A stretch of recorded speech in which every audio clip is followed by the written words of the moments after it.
الحمد للہ الذی ہدانا لہذا وما كنا لنہتدی لولا ان ہدانا اللہ لقد جاءت رسل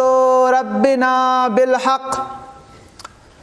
والصلاة والسلام علی النبی الأمی الخاتم لما سبق والفاتح لمن غلق المعلن الحق بالحق ابی القاسم محمد صلی اللہ محمد والصلاة والسلام علی اہل بیتہ الذین اذہب اللہ عنہم الرجس وطہرہم تطہیرا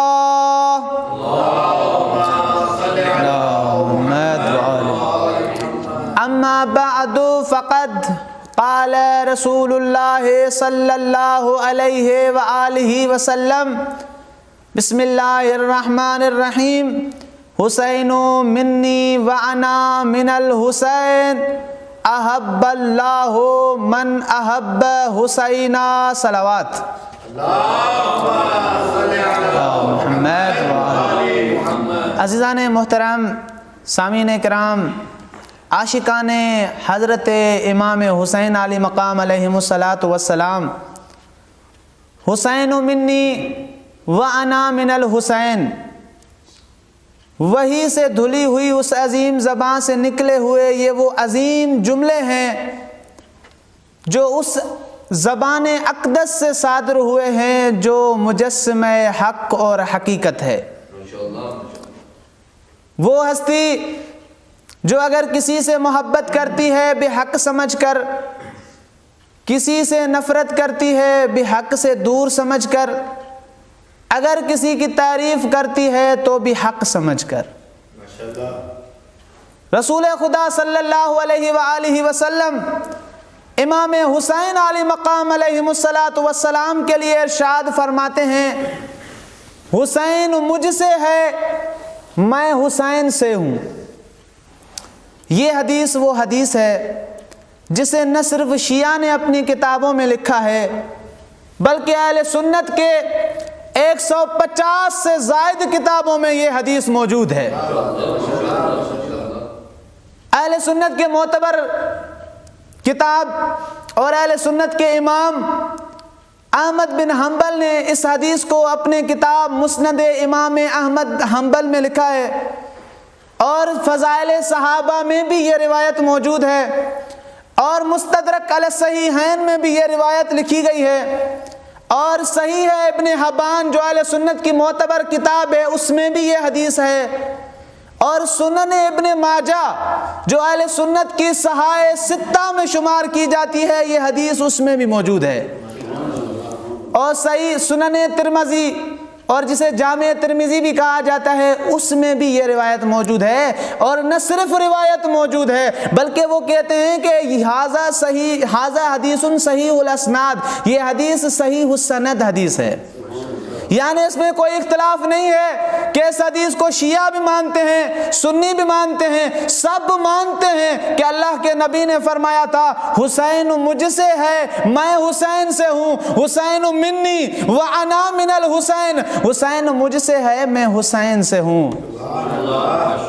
اس حدیث کے دو جملے ہیں، دو حصے ہیں، ایک حصہ ہے حسین منی یعنی حسین مجھ سے ہے، اس جملے کو سمجھنا تو انتہائی آسان ہے، لیکن اس کا جو دوسرا حصہ ہے کہ انا من الحسین، میں حسین سے ہوں، اس جملے کا سمجھنا تھوڑا سا مشکل ہے۔ اس جملے کو سمجھانے کے میں آپ کو انشاءاللہ پوری کوشش کروں گا، لیکن اس جملے کو سمجھنے سے پہلے ایک مختصر سی تمہید کا سمجھنا، مختصر سے مقدمے کا سمجھنا ضروری ہے۔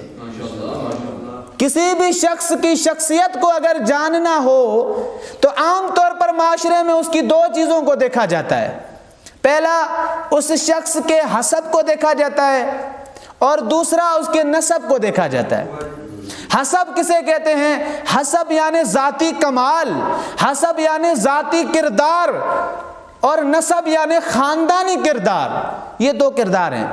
اچھا یہ بھی ضروری نہیں ہے کہ حسب اور نسب میں کوئی ملازمہ نہیں ہے، یعنی ضروری نہیں ہے کہ اگر کسی کا حسب اچھا ہو تو اس کا نسب بھی اچھا ہو، یا اسی طرح ضروری نہیں ہے کہ اس کا نسب اچھا ہے تو اس کا حسب بھی اچھا ہے۔ میں اس کو مزید سمجھانے کے لیے ایک مثال عرض کرتا ہوں۔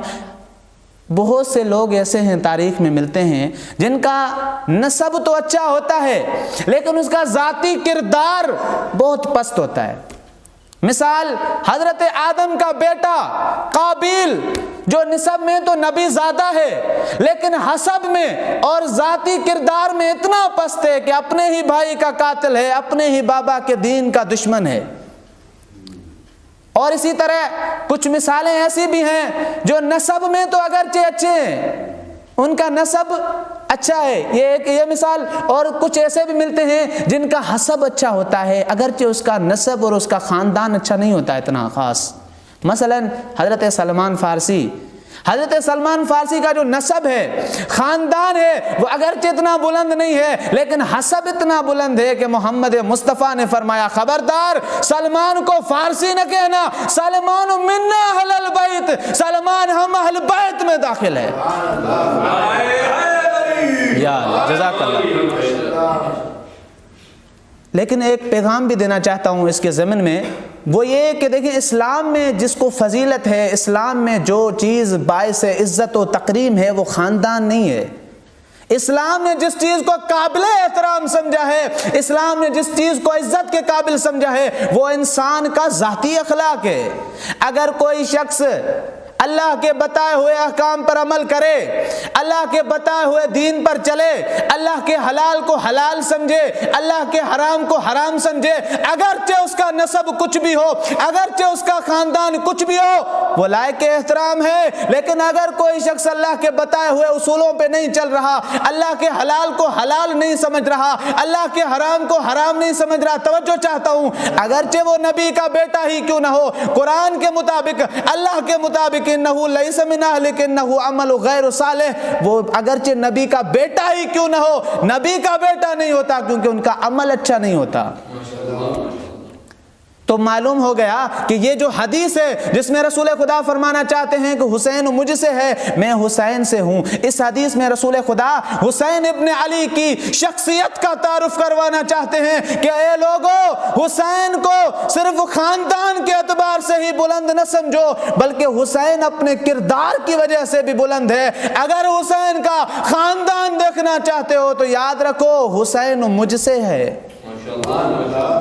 اگر حسین کا خاندان دیکھنا چاہتے ہو تو یاد رکھو حسین مجھ سے ہے۔ اگر حسین کی فضیلت دیکھنا چاہتے ہو، حسین کا اپنا کمال دیکھنا چاہتے ہو تو یاد رکھو میں حسین سے ہوں۔ حسین مولا کی شخصیت کو پہچاننے کے لیے بھی دو چیزیں چاہیے، حسب چاہیے، نسب چاہیے۔ دونوں چیزوں پہ بحث کرنے کے لیے وقت چاہیے، لمحہ چاہیے، گفتگو چاہیے، دن چاہیے، لیکن کیونکہ ہمارے پاس وقت انتہائی کم ہے، تھوڑے سے ٹائم میں انشاءاللہ اس بات کو سمجھانے کی کوشش کروں گا کہ امام حسین حسب میں کتنے عظیم تھے کہ رسول خدا نے کہا میں حسین سے ہوں۔ اس حسب میں امام حسین اتنے عظیم تھے۔ رسول خدا کا حسب کیا ہے؟ رسول خدا کا حسب یہ ہے کہ رسول خدا شافع محشر ہیں، صاحب مقام محمود ہیں، صاحب معراج ہیں، اور بانی اسلام ہیں، صاحب قرآن ہیں، یہ سب نبی کے حسب ہیں۔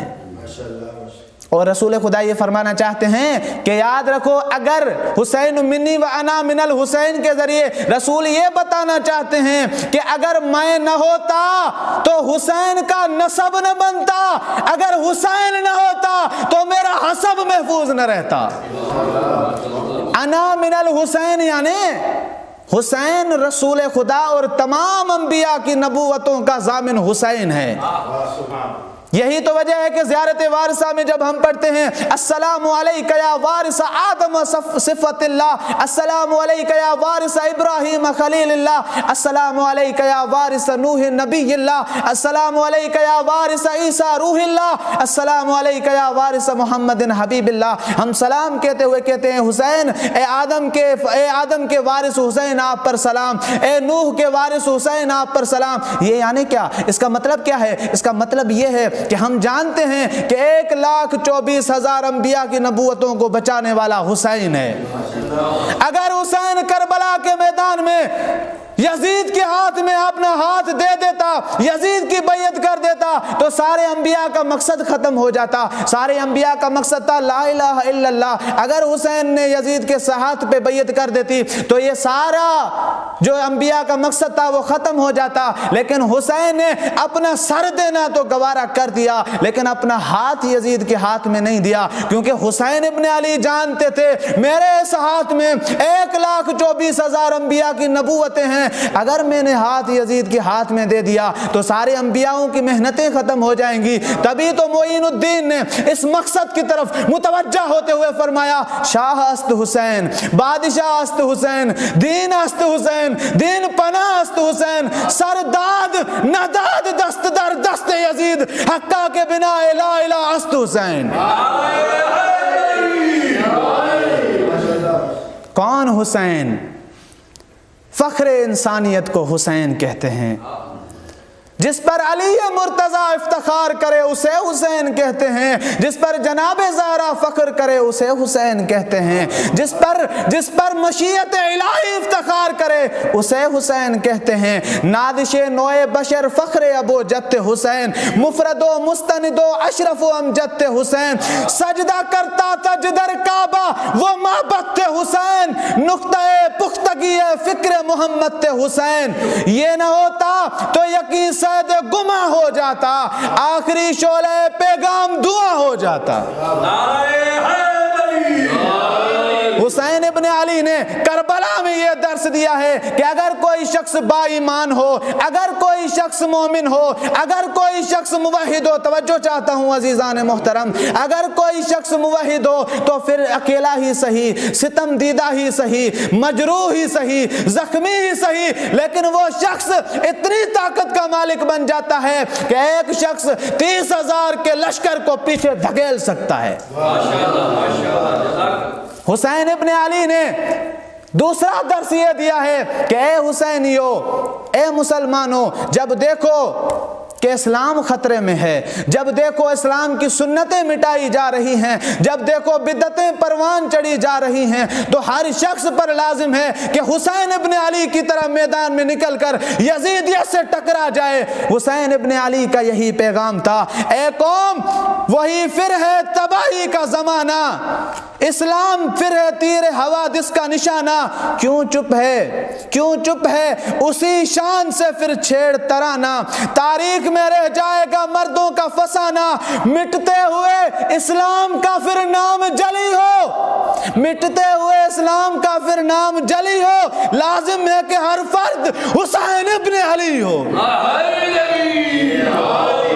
لازم ہے کہ ہر فرد حسین ابن علی ہو۔ حسین ابن علی نے جرت سکھائی ہے، حسین ابن علی نے ایثار سکھایا ہے، حسین ابن علی نے ثابت قدمی سکھائی ہے، حسین ابن علی نے شہادت کا جذبہ سکھایا ہے۔ خداوند قدوس کی بارگاہ میں دعا ہے کہ اللہ تبارک و تعالی ہمیں اسی امام حسین کی راہ پر چلتے ہوئے امام حسین کے مقصد کو سمجھنے اور لوگوں تک پہنچانے کی اللہ ہمیں توفیق عطا فرمائے۔ خداوند عالم سے دعا ہے کہ اللہ ہماری اس قلیل سی عبادت کو اپنی عظیم بارگاہ میں قبول فرمائے۔ ربنا تقبل منا انک انت السمیع الدعاء برحمتک یا ارحم الراحمین۔